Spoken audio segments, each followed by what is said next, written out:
MST CET के लिए सिर्फ लास्ट के 7 दिन बचे हैं और अगर तू ये स्ट्रैटेजी फॉलो नहीं कर रहा तो तेरी सिलेक्शन बहुत ही ज्यादा मुश्किल है। तो सबसे पहले ये बात हम समझते हैं कि इन 7 दिनों में ऐसा क्या करें जो कि पूरे एरिया का कंसंट्रेशन हमारे मतलब कि हमारी प्रिपरेशन को बिल्ड करे और पूरा प्रिपरेशन जो है हमें पेपर हॉल में पूरा याद रहे, है ना? क्योंकि बायोलॉजी में ज़्यादा से कंसेप्ट आपको याद भी रखने हैं और बहुत सारी ट्रिकी कंसेप्ट है जो कि आपको याद रहनी चाहिए एग्जाम हॉल में।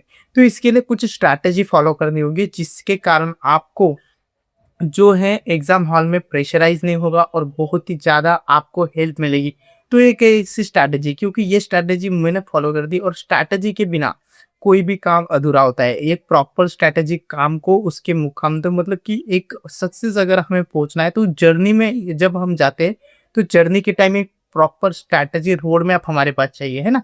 तो रोड मैप अगर आपके पास नहीं है, अगर वो स्ट्रैटेजी आपके पास नहीं तो आप सिलेक्शन से बहुत दूर हो।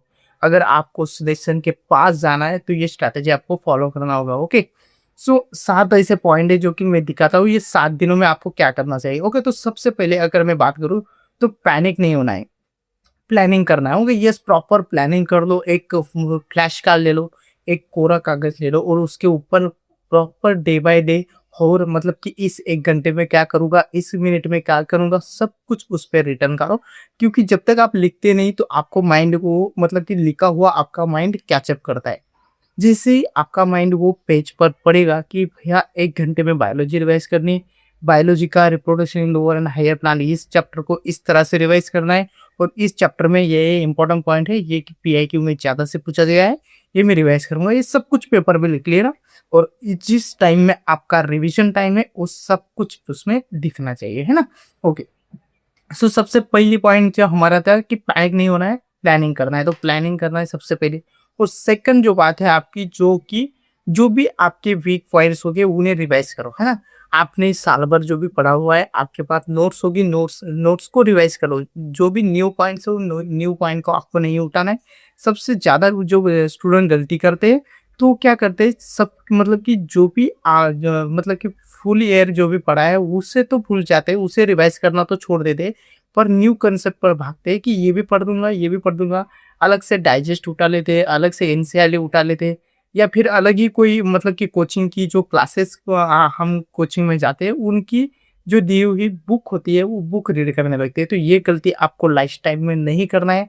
आपको सिर्फ जो भी आपकी नोट्स होगी, बायोलॉजी की अगर मैं बात करूँ तो NCERT line by line revise करना स्टार्ट कर दो, है ना? इस मतलब कि बायोलॉजी के ऊपर कोई भी कॉम्प्रोमाइज नहीं चलेगा। आपको एनसीईआरटी को लाइन बाय लाइन रिवाइज करना पड़ेगा। अगर आप लाइन बाय लाइन रिवाइज करते हो तो आपको फाइनली रिजल्ट मिलेगा, है ना? ओके, सो नेक्स्ट हम बात करते हैं। तो बायोलॉजी को तो मैंने बताया कि NCERT line by line revise कर लो, एकदम खाली और फ्री स्टेट ऑफ माइंड से रीड करो तो आपको सब कुछ याद रहेगा। और फिजिक्स की अगर बात करूँ तो फार्मूला दे दो, फार्मूला तो आपको याद आने ही चाहिए क्योंकि फार्मूला के बेस पर ही क्वेश्चन सॉल्व होंगे, है ना? तो फार्मूला याद रखो और जितनी भी पीआईक्यू हो सकती है आपसे उतनी पीआईक्यू सॉल्व करने की कोशिश करो, है ना? और केमिस्ट्री की अगर बात करूँ तो आपको मतलब कि जो भी नेम रिएक्शन है वो नेम रिएक्शन ज़्यादा से ज़्यादा रखना है ना? नेम रिएक्शन ऑर्गेनिक केमिस्ट्री की अगर बात करूँ तो नेम रिएक्शन बहुत ही ज़्यादा। और ओके, यस, इनऑर्गेनिक केमिस्ट्री में पीरियोडिक टेबल पार्ट कर लो थोड़ा सा, मतलब कि पीरियोडिक टेबल में डी पी ब्लॉक में क्या है, एस ब्लॉक में क्या है, डी ब्लॉक में क्या है, ये ऐसे ब्लॉक वाइज उनके क्वेश्चन आते हैं जो कि पीआईक्यू आपको मिलेगी। इनऑर्गेनिक केमिस्ट्री पर पीआईक्यू कर लो, उतने से हो जाएगा, है ना? उसके बाद अगर मैं बात करूँ फिजिकल केमिस्ट्री की तो उसकी फार्मूला और न्यूमेरिकल बेस्ड क्वेश्चन आते हैं, वो थोड़ा सा देख लेना, पीआईक्यू का देख लेना तो हो जाता है ना? तो फिजिक्स केमिस्ट्री बायोलॉजी बायोलॉजी की तो सब जितना ज़्यादा आप रिवाइज करोगे उतना आपके लिए अच्छा है ना? तो इन 5 दिनों में आपको ये करना है प्रॉपर से प्लानिंग सेट करनी है। बायोलॉजी को कैसे करना है, फिजिक्स को कैसे करना है और केमिस्ट्री को कैसे करना है। और लास्ट के जो 2 दिन बचेंगे उसमें पूरा जो भी आपकी नोट्स है उसे रिवाइज करना है, सिर्फ रिवाइज करना है। उसमें कुछ भी नया नहीं पढ़ना है। या इन 7 दिनों के ड्यूरिंग द 7 डेज आपको क्यों कुछ भी न्यू कंसेप्ट उठाकर पढ़ना नहीं है। जो भी आपके वीक पॉइंट्स है उन्हें रिवाइज करना है। ओके, ये बात आपको ध्यान में रखनी है। और जो है मतलब कि आप चैनल को भी सब्सक्राइब कर देना क्योंकि एमएसटी सीईटी के लिए ये 7 दिनों में मैं आपको बहुत ज़्यादा हेल्प करूंगा।